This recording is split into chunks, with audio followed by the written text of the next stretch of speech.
Hi guys, Stan Devenish from Divine Property Solutions. I hope you're keeping well today.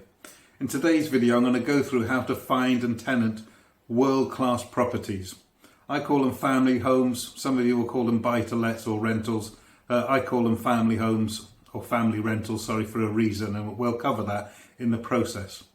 The reason I'm doing this video is that I hear from a lot of people saying they bought a property, they can't rent it, they can't tenant it, the tenants are moving every 6 months or so and they can't get a steady, reliable income from it. And I can tell you this, with my 6-step process, I guarantee you'll find the right properties in the right locations and you will know that they'll be rentable. Not only will they be rentable, you'll be able to choose the tenant you want because you bought the right property.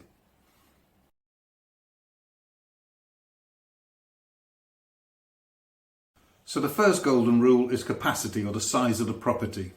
You want to be looking at 3 and 4 bedroom properties. If you get a 1-bedroom property, somebody meets a new partner, they want to move in together, it's not big enough. You buy a 2-bedroom property, you get a nice couple in there, they want to have a family. All of a sudden, the property's not big enough, which means they will move out. Did you know on average it costs around about £1,500 to get a new tenant? So if you did that over 10 years, that's £15,000 just to find a new tenant. If you get the property big enough to allow a person to grow or a couple to grow, have a family, you're going to keep the tenants a lot longer. A lifer, if you like. You're going to keep that tenant for life. Save yourself a lot of hassle and a lot of hunting around for tenants.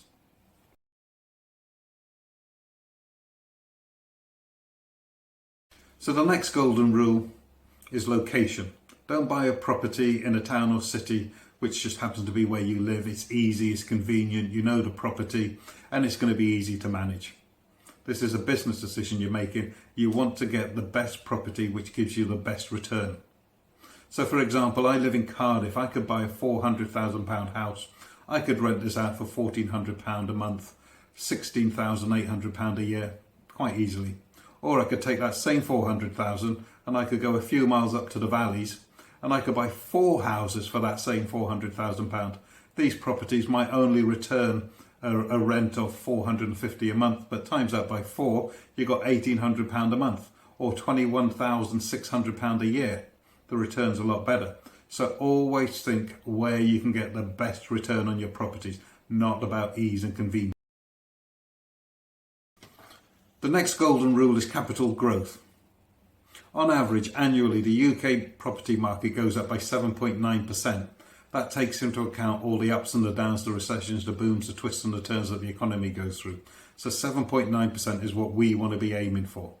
To help you achieve this 7.9% growth, there's a few things you can be looking at.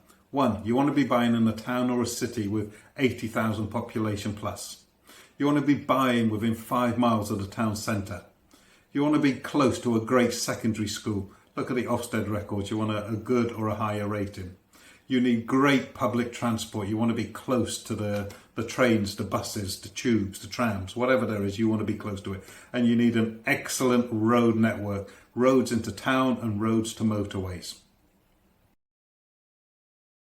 The 4th golden rule is cash flow. You've got to be making a monthly profit to make this property worthwhile. So let's go through an example. Let's say you've got your property and you can get £600 rent per month for this property. You then have to deduct your costs. Your mortgage, if we use 4%, that's £300 a month. You've got your insurance, £20 a month's about right. Letting agent fee, let's work on a percentage of 11% plus VAT. So that's £80 a month. Then you've got your maintenance costs. We know this works out at about £80 a month. We average this out from the properties we got. So that gives you a total profit of £120 a month. Multiply this up by 12, that's 1,320. Now, the way we work it out, if the property's empty for a month, does that profit cover the empty room? If it's yes, it's a go. If it's a no, walk away. The 5th rule is check, check and check again. Check to see if you can get tenants. So you've seen a property you like, you want to buy it, and there isn't too early a time to do this. Place an advert in your local newspaper, use Zoopla or any of these online portals. It might cost you a few pounds, but what you're looking for is 10 replies within a week. Don't lie, don't tell them it's something it isn't, but make sure you give an accurate description of the property and see how many replies you get. If you only get 5, you want to think about the property. I'll tell you why. If you get 5, 3 people view it, you get 1 person who actually wants to move in. They've picked you. If you get 10, 6 people view it, 3 people want to rent it from yourself. So therefore you've got a choice now. You've got the whip hand. You can do security checks. You can do check references. You've got 2 or 3 people to choose from, so you can get the best tenant for you.